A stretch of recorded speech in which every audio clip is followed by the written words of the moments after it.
Let's get scratching. We got an explosive broadcast coming to you. Listen up. Sega games, just keep playing them. We're back. It's the SEGAbits Swingin Report Show. Live. Get ready for Sega interviews and news.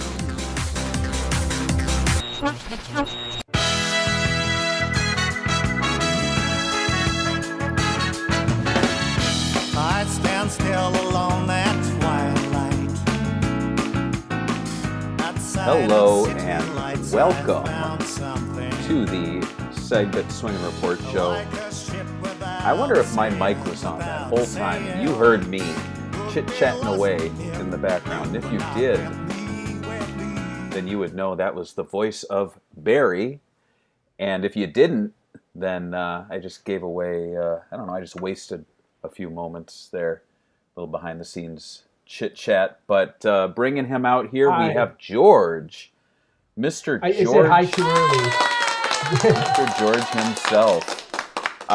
So this is our favorite and most disappointing games of 2025 from Sega. And George, do you remember why it's disappointing and not worst? Because there's some years that there's not even really a bad game. Like there's some years that we're just disappointed in, not even in a game, but aspects of the company. So I think having disappointment would be more broader and give us more to talk about, I think. That's a very fair and diplomatic way to put it. I would say because Sega never makes bad games. They never make bad decisions. I blame the fans, and I blame, Nintendo and external forces, weather, politics, religion. But we're gonna keep all of that out of this show tonight, and we are going to, I guess, first kind of look back on 2025. And if you visit SEGAbits.com, it's a little website I've heard of. Over there, we have an upcoming games button in the top tab. I think that's what it says. And that actually takes you to our forums, where we have had a fantastic curated list of Sega games made by Berto, who has been doing this. We don't ask him to do it, but he does it every year. And I love it because he's treating the forums almost like his own wiki, which I think is a great use of the platform. Yeah. So let's just do a real quick look back at 2025. The year kicked off, we had Virtua Fighter 5 Revo. George, what can you tell us about this? What is this? There's been so many Virtua Fighter 5s. It gets a little confusing, especially since they did this one is not on the PS4, but the PS4 version is updated with some of the movesets. I don't know the specifics on that. I do know this is an updated, so this is a brand new version of Virtua Fighter 5, the way they did Final Showdown R and other previous ones. Yeah. They added moves from 3 from what I've heard. So some of the old combos returned that weren't in 5. So this is to a lot of old gamers that are way better at me at Virtua Fighter. They're really excited for this one. I'm more like, I want the new Virtua Fighter. Like every time I see something little, they always have like something that always impresses me on 6. So I'm like, this game's already been here for 20 years already? 5? Right. Yeah, and Virtua Fighter 5 Revo, or REVO, it closes the book on Virtua Fighter 5 after so many revisions. It's kind of the Street Fighter, 2 of the franchise, where they just kept it going for so many years, almost 2 decades, I want to say. It just felt like it just kept going. And I'm thankful they did this, but I'm also thankful that we're moving forward. I really hope the next game is Virtua Fighter 6, like in title, but we'll get to that at the end. We're going to look ahead to the future. Another title, this I completely forgot, came out. Like a Dragon, Pirate Yakuza in Hawaii. And that's not a slam on it. I actually really liked this. It was my favorite spin-off that they've done. I think Goro Mojima has been long overdue. In fact, we talked about it, I think last year, Hmm. It might have even been on an episode like this or a Sega Talk where we were like, you got to give Goro a, give him his own spin-off. Game. And they did. Yeah. What did you think about this game?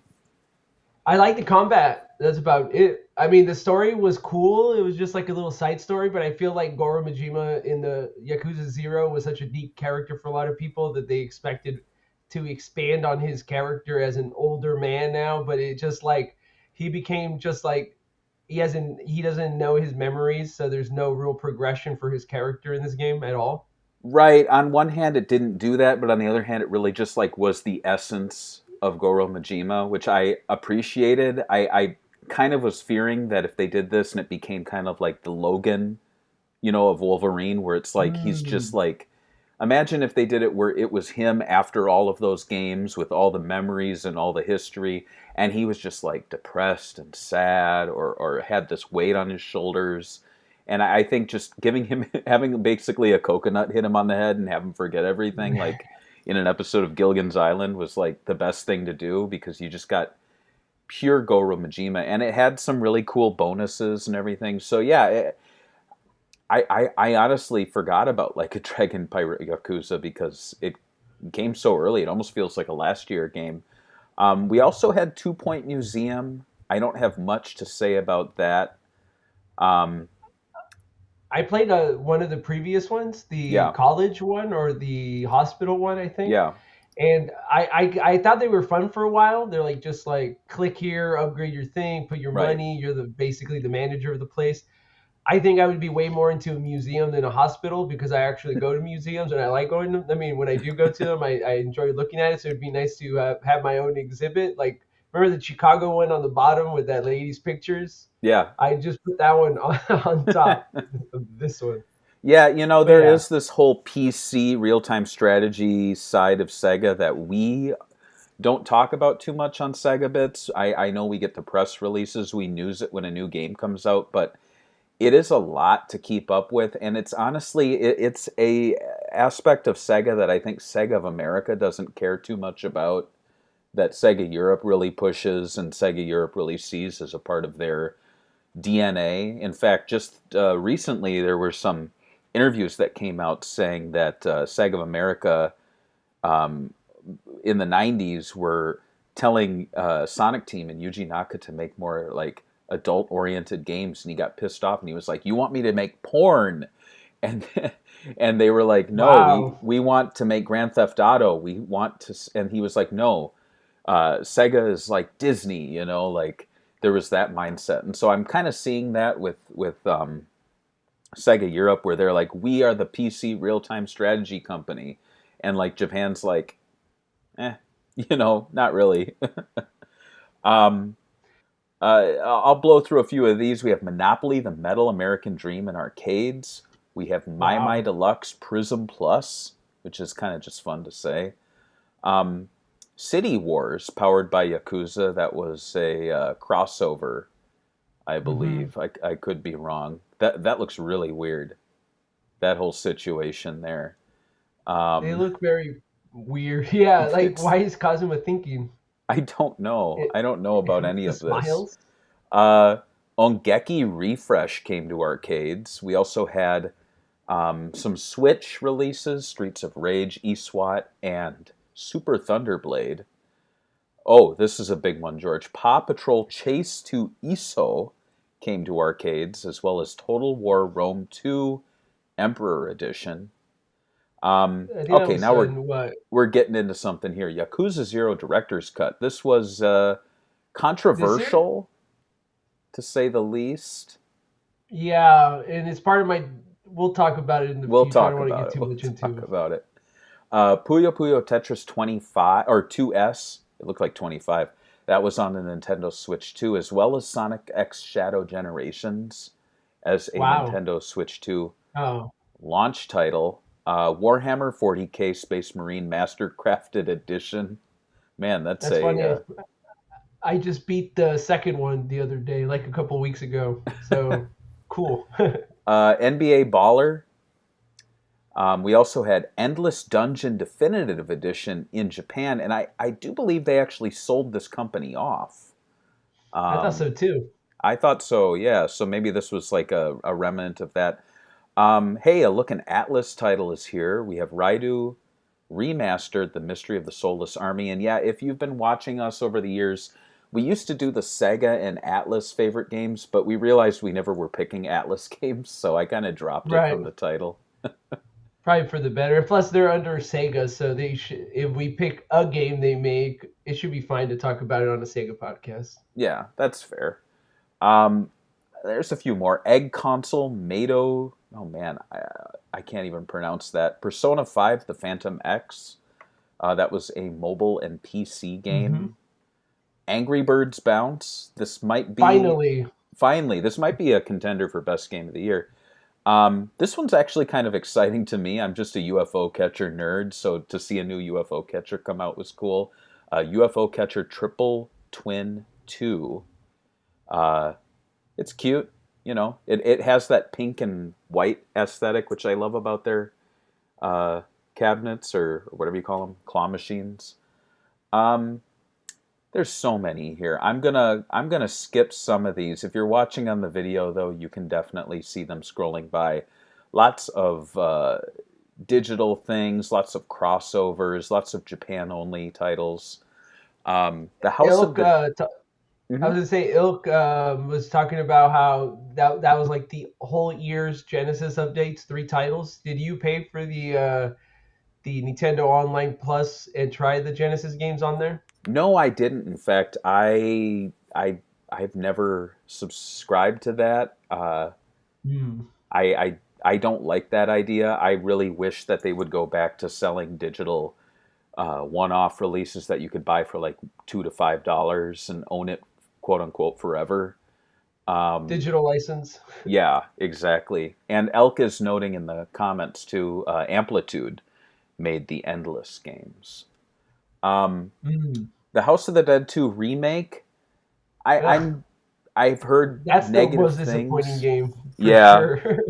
Um, so disappointing. We probably forgot about it Yeah, because I did. I haven't thought about this one because they didn't do a digital or a physical release yet. So I've kind of moved on from that. There was also several limited run game Yakuza special editions that I've seen people finally getting in the mail. They had Zero, Kiwami 2. Oh There was yeah, also Virtua Fighter 2 from Limited Run Games. I picked that up and I actually really liked that one. I thought that was a cool I picked release. them. I wish they would do the other Xbox Live Arcade games that were exclusive, like Monster. What was that one? The Monster Boy one, the one that was translated for the first time on Xbox Live. Ah, It's yes. Monster World 4, I think. Correct. Yeah, there are a lot of Xbox Live Arcade games. I mean, I even would like to see Sonic 4 episodes 1 and 2 uh, from them. Um, they gave us Virtua Fighter 5 Ultimate Showdown, which you had mentioned earlier. That's the PS4 Revo. version. Yeah, essentially. Um, and then Shinobi Art of Vengeance came out. I think that was probably one of the bigger titles, even though Hmm. Sega of America never gave it a physical release. It became a limited run games title. And did you buy that physically, or did you give the middle finger to limited run? I paid for it physically like a chump. Like a cuck? They still haven't even given me my Sonic Generations limited editions for like a year and a half. They even like sent out an email saying there was something bad with the copies of the limited edition, so they're gonna have to hold it back. I Yes. don't think they even had one, to be honest with you. I doubt it that they even had them manufactured, but whatever. Yeah. Yeah, that's a whole other debacle. Maybe we Hmm. can talk about that on an upcoming Sega News Bits. Um, Sonic Racing Crossworlds, I'd say that was one of the biggest titles to release this year, especially considering it's still relevant right now. We're getting new content. Knights just released. Have you played that new Knights I content? I played not the Knights content, but I have played the game a little more. Hmm. Not as much as I would like to play, but I am very impressed with the amount of content and this whole online. Like, I know that some people don't like the whole like kind of like I guess you would say live service game type feel to it, where you go online and there's always new things to do and grind. Yeah. Personally, I like it because you get more content, and if you don't want to, you could just never go online and not bother with it, and you still have your base game. So Yeah. I'm cool with it, and I think it's really cool that they did all that. Yeah, I agree, and I've been playing it obsessively when the festivals drop. I've only missed out on, I believe, the Hatsune Miku final reward, just because those early festivals they didn't quite balance how points worked, so it was really a grind. Like you would have to play for like maybe 8 hours cumulatively over the course of 4 days, which is really hard to do sometimes.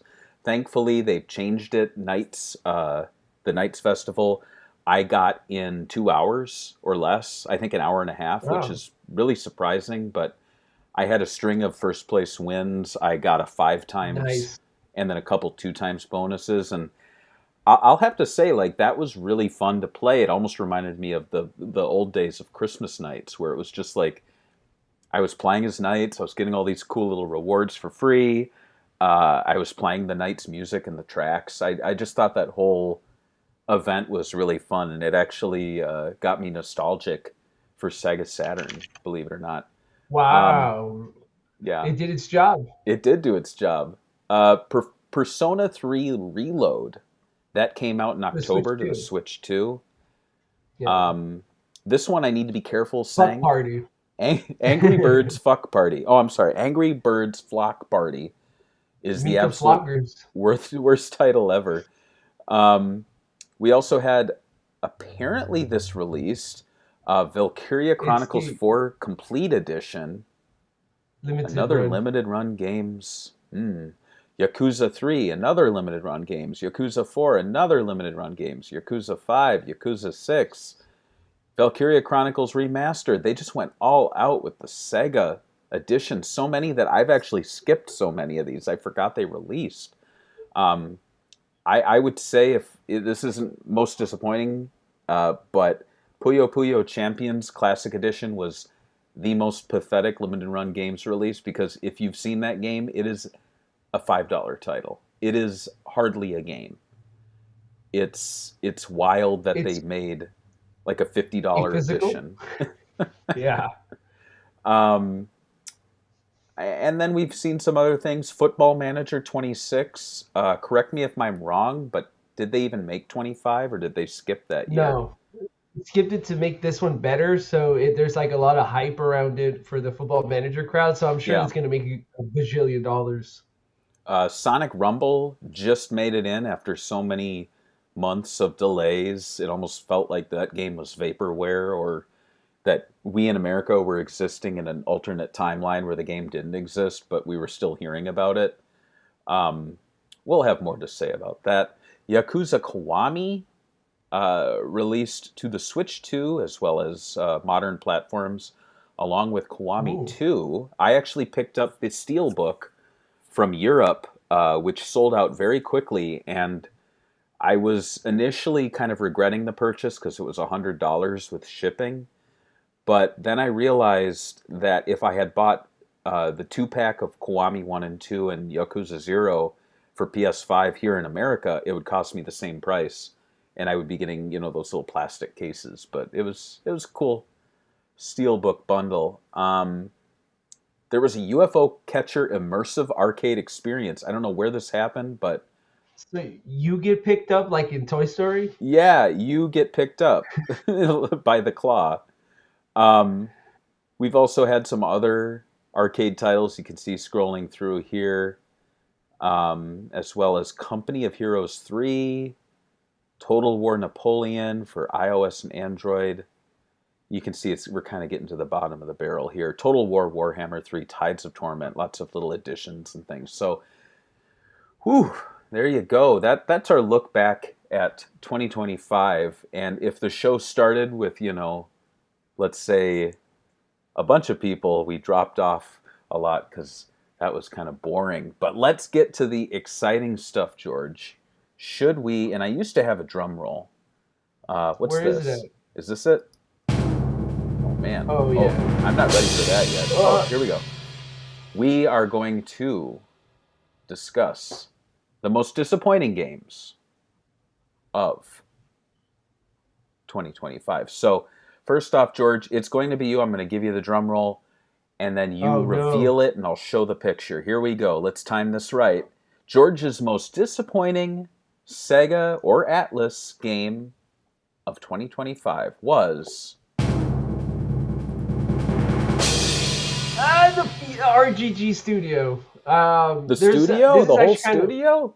The whole studio. Oh my I God. feel like after Like a Dragon, Yakuza 7, there's been this weird like stink within the studio. And when you said like, oh, Goro kind of lost his mind, that was another thing where I was like, man, I don't know. I'm just disappointed with Yakuza 8 so much in the story that had so much potential, but they like have to make Kazuma Kiryu the main character. He takes over the whole show. It's not really Ichiban, even though the story revolves around Ichiban. The guy that should have been the boss for Ichiban, his brother, fights Kazuma, and Kazuma basically has the main fight in the whole game. It's so disappointing. I was also disappointed that they feel like they're stumbling. There hasn't been a new Judgment game to finish up the trilogy, and I think I like Pirate Yakuza, and I like the gameplay for both games. I think Yakuza 8 gameplay is super strong. I think the Goro Majima games are super strong gameplay wise. I'm happy about the gameplay. I just think story wise and narrative wise, they've gone backwards. We've had the director's cut for Zero that's bringing back dead characters again. And it's almost feeling like it's a cliche at this point that no one stays dead in the Yakuza universe. There's no danger. It's almost like they're getting to the Fast and the Furious jumping the shark, which is fine for this franchise because it's a bit silly. But when you bring in so many characters back, it's like, oh, now you're just doing whatever. You could it's just silly. I don't know. And I do think that the next game that Negoshi is making with Gang of Dragons, with the worst name I've ever heard in my life for a game, it looks amazing. The mocap looks amazing. The new engine update that he's doing over there looks amazing. But it's literally his Yakuza. And the last game he worked on was Judgment 1 and 2. He wrote the story, and he was the concept guy. Those were great. And he also worked hands-on on Yakuza 7 before he left, and then 8 was their first game without him. It's definitely could tell that they miss him and the people that left with him. I'm hoping that they pick it up because I really like these games, and I'm really looking forward to their next franchise they're also doing. But Gang of Dragon is pretty hyped, so we'll see. That's my most disappointing thing. All right, yeah, I will go along with your pick to an extent. I will say that as more of a casual Yakuza fan, I will see you and our contributor Akiat in the Discord sometimes go off on more of the plot details there and being disappointed with character choices and stuff like that. So I can't speak to all that just because I'm not like super into the deep lore and character stuff, and I have not experienced every game. Having said that, I have bought every game, and this year definitely has been kind of a weird one just because they've re-released Zero and Kiwami 1 and 2, and I feel like I just bought those games. Zero, from what I've heard, has a lot of kind of weird director's cut choices. It's almost like the Sonic Adventure director's cut, where the director didn't actually work on this, so it's a weird title, and then on top of that, they add deleted scenes that are not actually deleted. They're just like new content with weird character decisions. I think I don't think you touched on it, but there's also all that drama around Kiwami 3. Yeah, that's a big thing too. That's more of a next year problem, but I will say that it definitely tainted the RGG brand, especially the way that they're just not dealing with it at all and not speaking to it. But yeah, it just kind of, I think what they have coming looks really exciting. What Project Century? What is that? What did we end up calling that? What's the name of that? Something Heaven or something? Stranger Than Heaven? Yeah. I think that looks really exciting. I think Virtua Fighter 6 is looking really good. But those are RGG games that are not of the Yakuza franchise. And I think where Yakuza's going right now, it's been kind of weird just because it's been mainly remakes, remasters, and side stories, and I think we need something really big and exciting. We're going to be hitting the ninth game in the franchise soon, and I think 9 and 10 are ones where they really need to pull out something new and exciting. Otherwise, it's going to be like a little rinse and repeat with the 7 and 8 formula. I do love the Hawaii setting, though. I love the new gameplay things they're adding, and I love the arcade games. George, breaking news. Well, not really. Emergency Call Ambulance is going to be in Kiwami 3. Are you excited? I mean, I'm gonna. I haven't decided to play it yet, but now that you said that game is gonna be on there, I guess I have to play it now. Because I need to play that game. We played that with Chelsea at the arcade meetup at the Galloping Ghost, and what a fun game! You drive around the Chicago Loop with dying children in the back of your ambulance, and I must have seen a lot of children die. It that is. day. It's a Sega game, a Sega arcade game with child death. You never thought that would happen, but it did. So I think Yakuza redeemed, right, because of that. All right, so Barry's choice for most disappointing Sega or Atlas game of 2025 is Sonic Rumble. What? Wow. I thought Barry was a Sonic fanboy. I thought Barry was a Sonic Rumble creator with a creator code. You don't First watch Fall off, Guys or? let me say, all right, so the rollout for this game was so bad. We were sitting in theaters for Sonic the Hedgehog 3, and they played a trailer for this game. Do you remember that? I don't know if you remember that, but Yeah. AMC did it. And I thought, man, that's really cool. I can't wait to try this game out. A year passes, nearly a year, and they finally release it after so many delays, so many false starts with release dates, so many tests in other parts of the world where people were like already, a year into the game, and then finally the US gets it. And what we got was the core game is quite good. It almost reminds me of Sonic Adventure, Adventure Fields, where Sonic's not super fast, but he's got all these moves. It is very much a Fall Guys ripoff, I would say, but the game itself is fun. The problem is that, and I was trying to think of like a good analogy or comparison. So like I have a couple of kids. Been doing SEGAbits for, man, what is it, 15 years now? So, we've all gotten older. But I have a couple of kids, and I like to have a clean house. But, at the end of the day, I'll walk around and I'm like, man, I can't relax yet. I got to pick up those crumbs off the floor. I got to put the pillows away. I got to clean up these toys. I got to put these dirty clothes away. And that's how I feel when I open Sonic Rumble, because there are so many flippin' notifications all over the screen where I have to like tap to redeem my red stars. I have to tap to redeem my rings. I have to tap to unlock my daily bonus items. I have to tap to unlock the daily items for the event. I have to tap the daily items for the season, these whole season passes. I have to make sure I check my messages and unlock those items. And you could ignore all that stuff, but if you have a small bit of OCD like I do, it's really frustrating to skip all that and just jump into the main game when you have notifications.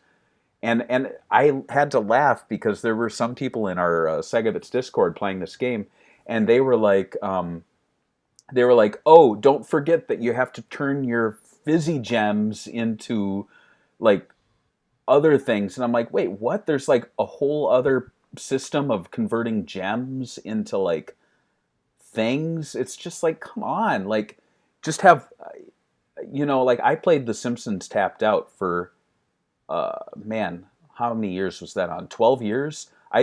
I checked, George. I don't know if I told you this. I think I collectively played that game for like 3 months.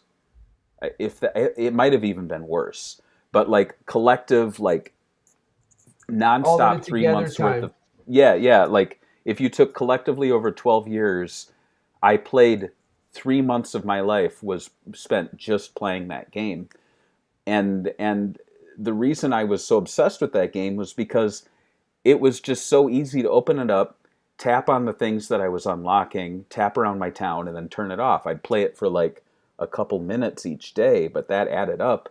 And with Sonic Rumble, I haven't played it for since launch, really, just because I feel like there's too much going on in those menus. So anyway, that's my long Sonic Rumble rant. You have to be an economic expert to be able to properly distribute all your coins and other unlockables in that game, I think. Oh, for sure. And I mean, it's just, I mean, I'll check my Sonic Rumble. I haven't opened it since, I wouldn't be, oh, it's now Godzilla's there. So there you go. Godzilla's crossing over. Like, as though we don't have enough crossing over happening with Crossworlds. They're like, oh, there's completely different crossover happening. What the? Look at this. That's pretty sick. You got to admit they're using the Sonic Forces stuff. Oh my God, I have to download 46 megabytes of It's worth it. data. I Well, guess okay. Godzilla's pretty big. I think all is forgiven because they have Vector standing next to Godzilla, which is a pretty cool pairing.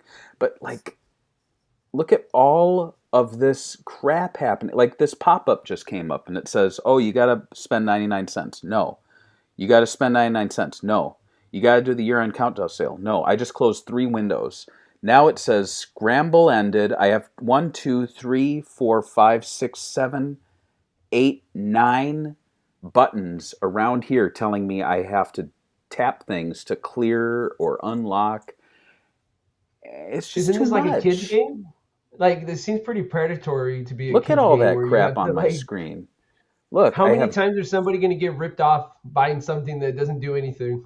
I have gifts. I have event things. Oh, and then they also stick you on like a pirate ship with a bunch of people you've never met, and you're doing something with them. So they got to simplify that. It's just too much. It's too much. All right. Well, that's the disappointing. So we had RGG Studio and Sonic Rumble. I think the good thing here is that RGG can and I think could do better next year. Sonic Rumble could do better if they, make some changes to the menus and all that. So these are ongoing things. I think they're on a watch list, right? Would we say that they're Yeah, watch this. they're on a watch list right now. Let's check out what our pals over at Sonic Weekly have going on for their end of the year celebrations. And then when we come back, we have a brand new award that we are going to be giving out. Whoa! Hey SEGAbits fans, David from Sonic Weekly here, and this week on the show, we're checking out the top stories from 2025 in the world of Sonic the Hedgehog. Crossworlds, Rumble, DCX Sonic, heck, we even touch on Chow Tales. You remember that? Of course you do! Find us wherever you find podcasts by searching Sonic Weekly or head on over to SEGAbits.com. Hope you give us a listen. All right. Thank you, David.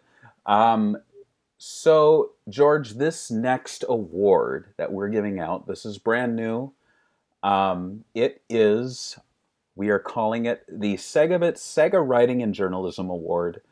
And this one, it's a little bittersweet. It's one that I don't think would have come about unless certain events hadn't transpired. And so I'm going to be awarding this to Nick Thorpe, the features editor at Future PLC. He worked at Retro Gamer Magazine. And I'm going to try to keep myself composed because I did write some words about Nick, and I will say once I got to the end, I was feeling a little misty-eyed. For those who don't know, Nick Thorpe, he worked as the features editor at Retro Gamer Magazine. He started with the magazine in 2013 as a staff writer. Nick also wrote for Arcade Heroes, and he was an active member of the Sonic Retro community. And in 2013, he actually wrote for SEGAbits by covering the UK Summer of Sonic event and interviewing Takashi Iizuka. I personally, I remember Nick, he reached out to us. He asked if we would like coverage of the event and mentioned that he was building up his writing experience for what would soon to be his longtime job at Retro Gamer. Nick delivered an article and interview that, in my opinion, exceeded expectations, and it was really the site's SEGAbits first big interview get with an active Sega developer. Before that, we were talking to, the social media team, really anyone who would talk to us. But it was really special to have Takashi Iizuka be interviewed by someone representing SEGAbits, and having him answer some really well-crafted questions. We've been doing interviews ourselves. We've had people on our site doing interviews. And I think especially back in the day, George, we weren't that good at it. No. But Nick, right out of the gate, he did a fantastic job asking some questions that really showcased his just ability to look at gaming from more of a journalistic level and not just as a fan. And so years later, when I met Iizuka myself, I actually mentioned SEGAbits, and he remembered the site, no doubt, thanks to Nick's interview.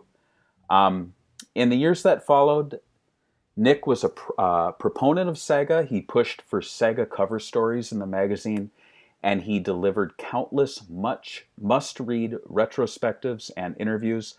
Nick was always quick to respond to emails or direct messages whenever we needed anything, and was nothing but generous with his time. In 2020, he contacted me in need of a last-minute replacement for the Collector's Corner feature in Retro Gamer, and I have always suspected that it was his way of saying thanks for the opportunity to publish his story to the site 7 years earlier. We spoke, I think it was on Skype, for an hour-long interview, which he used to write the story, and despite it being my first time really truly talking to him for an extended time on camera, it felt like I was reconnecting with an old Sega fan friend, and so that was really special. Sadly, Nick passed away in early December of 2025, and since news of his passing broke, it really seemed like every person in the Sega and Sonic community that we knew Nick on some level, whether it was a personal connection or simply through his writing and being excited to see what he had in the next issue of Retro Gamer. Losing Nick is really a punch to the gut of Sega fandom. His work, personality, and friendship will be missed, and I hope that any Sega fan seeing or listening to this subscribes to Retro Gamer and reads his work. You can get a digital subscription that has the entire archive. You can go back to old issues and see what he's written, and I suspect that the upcoming issue is going to celebrate his life and his career and his work, and hopefully have some more writing that we've yet to see from him. And I'll just say, if you have a video gaming friend that you haven't spoken to in a while, or just a friend, reach out to them, send them a message, give them a call, because it was, like I said, it was really hard losing Nick. I've actually thought about him a lot, even though I only knew him on and off over the years, but he made such an impact, and I just wanted to celebrate him and just say thank you for everything, Nick. You will never be forgotten. So that is our award to Nick, and it's I don't know I don't know what else to say, but I will say that it's rare to have Sega focused journalists in the retro space. So much of it is focused on, I don't know, Nintendo, other areas, and so it's rare. It's rare to have such a committed and great person out there, and it's sad that we've lost him. It's rare to just write about video games in a magazine. There's no magazines. He's done that. It's a very small club, and it's only talented individuals right now that are making their way to being able to write on magazines or make a living off of writing retro stuff. Yeah. I can't even think of any other site that's making that their main point and making a money and having a team under them that makes it their living. Yeah. Maybe Time Extension is the only one because they're part of a bigger ad network, but I don't even know how well they're doing. But it's a privilege to work on something like Retro Gamer. It's one of the last magazines of its kind. Yeah, and he's one of the few out there that I sort of aspire to even like be a little bit have a little bit of his talent, and so I do look to his work, and I look to the work of other writers out there writing about Sega history, and they're I don't know, I'm rambling, but he will be missed. So let's move on to something happy. Well, that was happy too. Nick brought us a lot of great stuff. So let's take a look at our favorite Sega games of 2025. I'm trying to remember if my slide comes first or yours does. So this is going to be a surprise. So the next one, favorite Sega game of 2025 is, hey, it's me. It's Sonic Racing all around the world. I hate that theme song. But yeah, beautiful. Sonic Racing Cross Worlds. So that was, for me, it was never a surprise that the game was actually as good as it was. I remember in the lead up, people were going, Sumo's not doing it. They were saying, the tracks look too sparse. And I'm like, well, I don't really play racing games to like look off in the distance and see like an NPC walking around. But as soon as I learned that the team who worked on Initial D in the arcades was behind it, I'm like, guys, just hold off. Wait till you play it, because these are Sega Racing Arcade experts behind the game. And to be quite honest, I think a lot of the talent at Sumo Digital had left since then, and that's why we had the stinker that was Team Sonic Racing. I booted that up recently. Have you played that recently? The old Sonic Team Racing? Team Sonic Racing, yeah. Yeah, no, I haven't played it since it came out. Like, I played it and like I unlocked everything, and I was like, eh. It was pathetic. You boot it up, and the roster looks like a mobile game. Like, it's like 12 characters or something, or 14. It's so small. And then on top of that, you're like, where's Charmy? Where's Espio? It's just so... It's so weird. And there was no content after launch. Like, meanwhile, Sonic Racing Cross Worlds, at the end of 2026, I feel like that roster is just going to look like Smash Brothers in terms of how many characters are going to be there.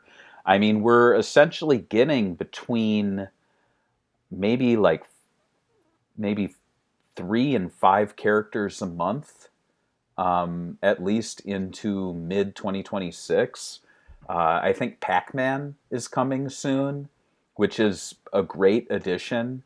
I think Bomberman's a great pick. I even think Ninja Turtles, as weird as that is, it's oddly apt just because Sonic and Ninja Turtles are both like products of the early 90s, and they both existed as Archie comics, so there is a little synergy there. But yeah, just going back to the game itself, like, it's just such a solid racer. It's everything that I wish Mario Kart was, especially Mario Kart World. I don't like that open world aspect. I like when racing games have very strict tracks. Um, yeah, it's fast, it's flashy. I really have very few complaints about it. Um, but yeah, if someone, we have Dr. Scott, and it's, I think I said Bomberman instead Yeah, of you did say Mega Bomberman. Man, but they're the same. It's the same character basically. No, Yeah. but yeah. So I don't know what else to say about Sonic Racing Cross Worlds. I've been really enjoying it, and the game gets better and better with the content updates. I know I've told you, George, that I was going to write a review for the site, but I held off. I'm ready to write that review now, just because I feel like I've finally gotten the game in a place where it's a fair review. It's weird with modern games. They do these content updates, and the game that you got at launch is completely different from the game you're playing like 3 months later. But And I think it's hard to do that, like have a team making new content for a game to give away half of it for free right, just to keep the game relevant. It's a big task, and I think it's crazy how good Sega has handled it all and been generous with content because they're usually kind of stingy on that. So hmm very impressive. yeah. So I think we're going to be surprised by how much content comes from this. I don't think we're going to see a sequel anytime soon. If anything, I think they're going to go the Mario Kart 8 route and just keep releasing content for it, which I'm totally happy for. I think treating this more like a Phantasy Star Online 2 that could exist for a number of years with new content updates and maybe even a new physical edition down the road that has all the content on disc, just to double dip us idiots, who buy the limited run games release. I didn't do that, thank God. Um, but yeah, so that's Sonic Racing all around the world. How exciting! All right, next up, George, we have your Oh, pick. So without further ado, George, what is your favorite Sega game of 2025? Dr. Scottnick was right. It is Shinobi Art of Vengeance. I was thinking about this one. I almost picked Yakuza, but since it was just a side game and it's reusing so many assets, I decided to go with Shinobi Art of Vengeance because it's like a brand new game, and there hasn't been a Shinobi game of this quality in a while, Yeah, or a Shinobi game period. I think for a long time. They kind of knocked it out of the park. I did do a review, and my main complaint, and I almost feel like looking back at it now, it was just me being nitpicky. But when you play the original games, they're all kind of like the best action scenes back to back. This new game, there's a cutscenes. It feels a little more modern, but I feel like if they didn't have it, people that never played the old Shinobi games would have complained that it had no story. yeah, So it's just me being an old man, to be honest with you. This game is great. The gameplay is great. The art is great. The music is great. I wish I had more music. That's my only complaint because you spend so long in the game and you want to hear more tunes because they're so good. Um, but yeah, I love this game. I think everyone should play it. I think it's underrated. I thought more people would be talking about it. I feel like Streets of Rage 4 had more positive feedback and more people talking about that comeback and revival than right. this Shinobi game. So, but I like it. This one and The Messenger are probably some of my favorite retro type ninja games to come out. So yeah. Good pick, George. Good pick. And you did mention you wish more people knew about it. Do you think the lack of physical release in the West hurt maybe the title at all? I don't know what it is. I feel like this year we had so many good games. Like if you Yeah. think about it in general of everything, they had that Silk Song game come Mm, out, and then they had a few other games that were taking up all the press. So it was kind of hard, I think, for Shinobi to come out. Maybe they could have released it early this year. I don't know how it is, but right now there's a lot of games coming out that it's hard to keep up. I think a lot of gamers are just stuck playing what's the most popular release. There's like so many games that have sold so many copies. There's also that Expedition 33. They got like every single video game award. But I really enjoyed Shinobi, and like it even got Indie Game Award, the Expedition 33. I almost felt like giving Expedition 33 the award as a joke. Well, You know, Sega published it in Japan, I believe. So there's, Expedition 33 is my game, then, guys. I think so. Yeah, no, that's a great pick, and I would not be surprised if next year we get a Shinobi Complete Edition with that villain DLC that they've been doing with who is it? It's Death Adder, Mr. X, and Eggman. Am I Eggman. wrong? Yeah, Yeah, Eggman. Yeah. and Bomberman is in it too, I think. No, but yeah, and it's funny because Sega's really embracing the crossover. It's almost like if Sonic doesn't cross over, or if Sega doesn't cross over with things, it's weird. Like we've got Godzilla, we've got Mega Man, we have Pac Man, we have Ninja Turtles, Avatar. Did I say Godzilla? Godzilla. And then even with Shinobi, they're like, oh, let's bring Eggman and Streets of Rage and all these things. Oh, Majima, that's it, Majima. Really, Majima? What? That's weird. But yeah, so let's look ahead now to 2026 for our hopes and our dreams. I don't have a big list that we're going to run through, but off the top of my head, we of course have those RGG titles coming out. We also have, George, you really wanted to talk about it, the New Energy, New Era. Right. We need to get release dates on those. We need to get some gameplay on those. It's getting kind of ridiculous. They're Yeah. kind of missing in action. The Right. one we got the most of was Shinobi. The Crazy Taxi with the cop stuff looks amazing. I'm not sure about the Golden Axe reboot, but I'm excited for the Jet Set Radio and Crazy Taxi because those two are underrated in the Yeah. like I know for us they're like the biggest games, but like the gameplay for Crazy Taxi is ridiculously fun, and there's a lot of stuff you can still do with Jet Set Radio, I think. Yeah, I think Jet Set Radio is my number one that I really want to hear more info about. I hope the game's actually happening. Otherwise, it would be really funny that the redesign of Beat got a cameo in Super Monkey Ball, yet the game actually never released. But no, I think it will happen. I think it's actually going to be very similar to Sonic Racing Cross Worlds, where there's going to be a offline and online component that maybe aren't two distinct different games, but definitely are two distinct different experiences. So I'm excited for that. I'm hesitant.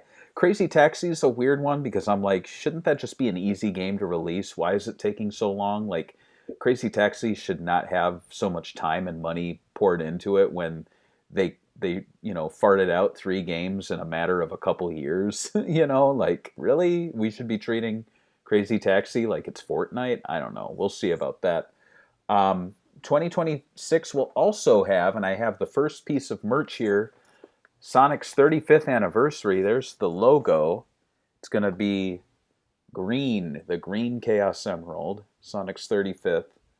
I have it on good authority from our friends at Sega that they have a lot of plans for the 35th, both in branding and likely events. Speaking of events, the Sonic, what is that called? The Cafe. Sonic, is this Sonic Cafe? Is that what they call it? Speed Cafe. There we go. I had the hat over there. They opened it in Chicago. Sega was nice enough to invite me out, so we're back, I think, in Sega's good graces. I don't think we're going to be getting hoverboards and like skateboards and drones in the mail anytime soon, but at least being invited to events was very special. I actually talked to a Sega staffer there a lot, actually. I think we talked for about 30 minutes or so. So it was great reconnecting with them. Yeah, I'm looking forward to 2026, even though we're not sure what's going to be coming out. And I'm excited for getting anything more Virtual Fighter 6. Stranger in Paradise or whatever they call that new game with the blue-eyed character that's taking place in different time periods. Oh, Looks Stranger Than interesting. Heaven. And I'm really hyped. I'm probably the only Sega fan hyped. Probably not, but Total War 40K. It looks amazing. It looks huge. But so far they've only shown Space Marines. I'm hoping that we get other demonic creatures or something to because I want to see more of it. When I saw it, I was like, that's it. I need to see more. But we'll probably see a lot more of it in 2026. That universe is huge, and it's getting more popular every year. I've noticed more mainstream people, like actors, talking about it and saying they play it all the time. I think the guy that played Superman is like all into it. So there's a bunch of memes that go around. So right. Yeah, I'm excited for that. I can't wait to play it. I spent a lot of hours on the fantasy one, so definitely going to be a game I'm going to play day one. Absolutely. So yeah, just in review on our watch list, who needs to improve: Sonic, Rumble, as well as RGG Studio. A salute to Nick Thorpe for all of his great journalistic writings. I'm sure we still have some to come. I'm anxiously awaiting the next issue of Retro Gamer. Both, it's going to be bittersweet, but I also really want to read more words from him, and I apologize if I got a little, I don't know, if I kind of stumbled through after that, but it's You did a good job. Like I said, it's really been weighing on me. I don't know, like it really hit me harder than I thought it would. I guess it makes me feel happy that so many people also miss him and appreciated all of the work that he's done. And I don't think we're going to get over it ever.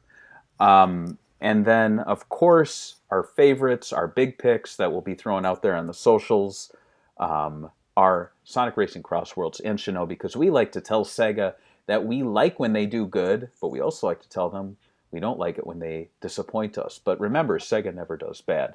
Sega always does good, and we look forward to them continuing to do good in 2026. So, George, is there anything else you want to tell the fine folks at home before we close out this, our final Sega anything, Sega Talk, SEGAbits, whatever, anything of 2025?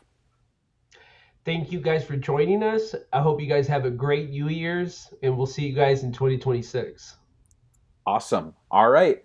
Well, signing out. We'll see you on the next episode of the SEGAbits Swing Report Show and the next episode of Sega Talk. I'm going to plug that right now. We're going to be kicking off the new year talking about Sega of America box art design. Yes, we're going to be talking about everything from the Master System all the way through to the Sega Dreamcast. And we'll even we're going to get to talk about what everyone's been wanting us to talk about, which are those little candy stripe color-coded cases that we love so much. So we'll see you in 2026. In the night, Happy New Year. I want to see you standing there. In the night, dream delight, I found someone who really cared. In the night, dream delight, I want to see you smile again. In the night, dream delight, you're the one I've waited for. In the night. 二人の心に輝く星を